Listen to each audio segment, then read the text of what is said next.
BSc Food and Nutrition లో university first rank, second rank, third rank. Sun international, Visakhapatnam, Hyderabad. ఒకటి Polavaram project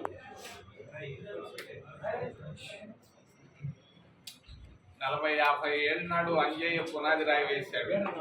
Nadella Bhaskar Rao irrigation మంత్రిగా ఉన్నప్పుడు అనుకుంటా 80లో. 2004 నుంచి ఇది యాక్టివ్ అయింది పోలవరం ప్రాజెక్టు.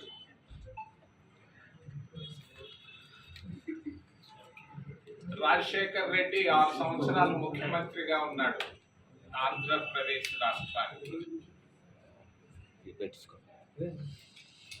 రాజశేఖర్ రెడ్డి ముఖ్యమంత్రిగా పోలవరం ప్రాజెక్టు పైన,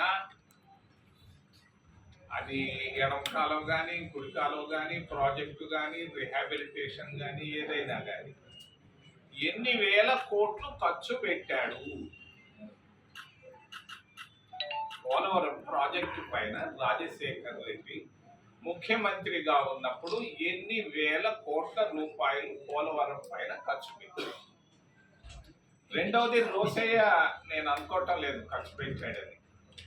కిరణ్ కుమార్ రెడ్డి 3.5 సంవత్సరాలు ముఖ్యమంత్రిగా ఉన్నప్పుడు పోలవరం ప్రాజెక్టు పైన ఆయన ఎంత ఖర్చు పెట్టాడు, కాంట్రాక్టులు ఎవరెవరికి ఇచ్చాడు? మరి మూడవది చంద్రబాబు నాయుడు 2014 నుంచి 19 దాకా హైడ్రో ప్రాజెక్టు, ఆ ప్రాజెక్టులు అని చెప్పి కొంత ఖర్చు పెట్టాడు.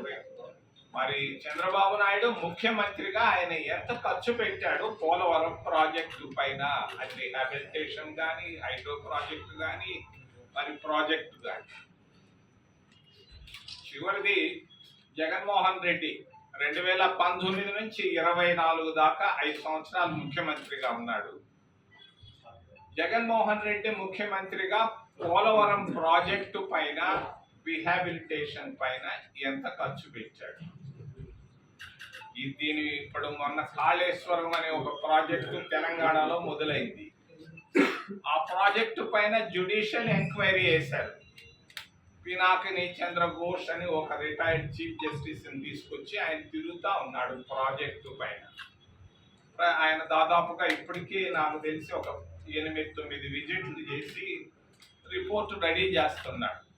మరి పోలవరం ప్రాజెక్టు పైన చంద్రబాబు నాయుడు ముఖ్యమంత్రి గారిని నేను అభ్యర్థిస్తున్నా, పోలవరం ప్రాజెక్టు పైన 2004 కానీ అంతకు ముందు కానీ ఆ రోజు నుంచి ఈ రోజు దాకా ఎన్ని వేల కోట్ల రూపాయలు ఖర్చు పెట్టారు? దానిపైన జ్యుడిషియల్ ఎంక్వైరీ ఏమని నేను రాష్ట్ర ప్రభుత్వాన్ని, రాష్ట్ర మంత్రివర్గాన్ని, చంద్రబాబు నాయుడు ముఖ్యమంత్రి గారిని నేను డిమాండ్ చేస్తున్నా. అసలు ఏ స్టేజ్లో ఉంది ఈ ప్రాజెక్టు? ఇది ఒక బ్యారేజ్ కట్టి ఉంటే అయిపోయి ఉండేది, ఈ పాటికే ఎప్పుడో కంప్లీట్ అయింది. నాకు తెలిసి దాదాపు 30 నుంచి 40 వేల కోట్ల రూపాయలు ఖర్చు పెట్టారు.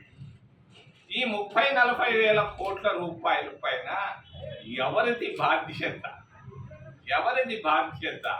ఇంకొక 30-40 వేల కోట్ల రూపాయలు లేదే కానీ ఇది ప్రాజెక్టు పూర్తి అయ్యేటట్లేదు.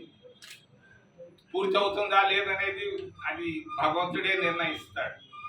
మరి ఈ పరిస్థితుల్లో ఎంత ఇప్పటిదాకా ఈ 4 ముఖ్యమంత్రులు, రాజశేఖర్ రెడ్డి, కిరణ్ కుమార్ రెడ్డి, చంద్రబాబు నాయుడు, మరి జగన్మోహన్ రెడ్డి, ఈ 4 ముఖ్యమంత్రులు వాళ్ళ సమయాల్లో ఎంత ఖర్చు పెట్టారు? ప్రాజెక్టు పరిస్థితి ఏంటి?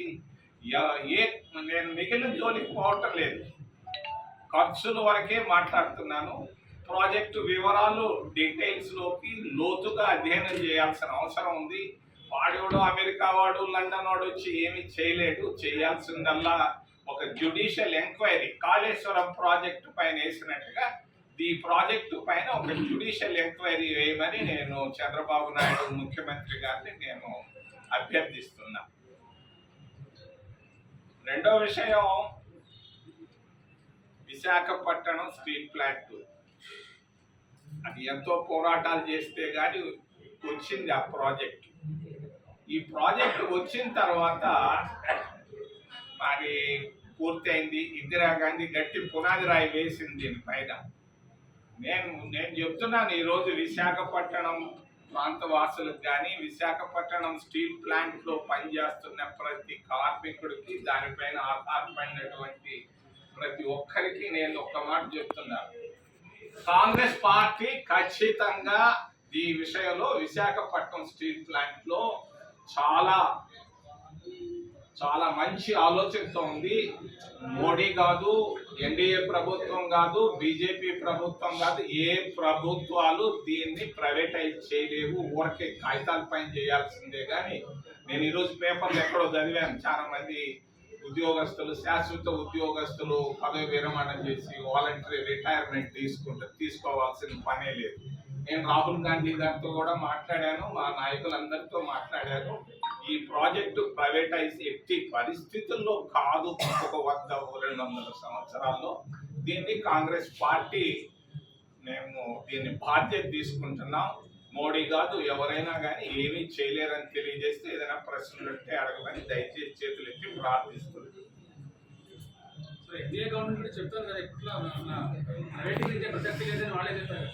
వాళ్ళు చెప్తున్నారే కానీ కాగితాల్లో క్యాబినెట్ లో అప్రూవ్ చేస్తున్నారే. తిరుపతి ఎయిర్పోర్ట్ కూడా ప్రైవేటైజ్ చేసేదానికి అప్రూవ్ చేస్తున్నారు. వాళ్ళు విత్డ్రా చేయమని, వాళ్ళు విత్డ్రా చేస్తే సంతోషపడతాం.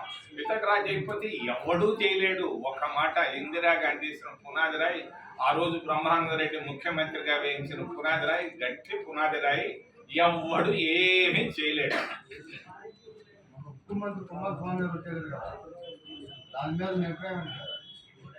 ఆయన దేవగౌడ కుమారుడు.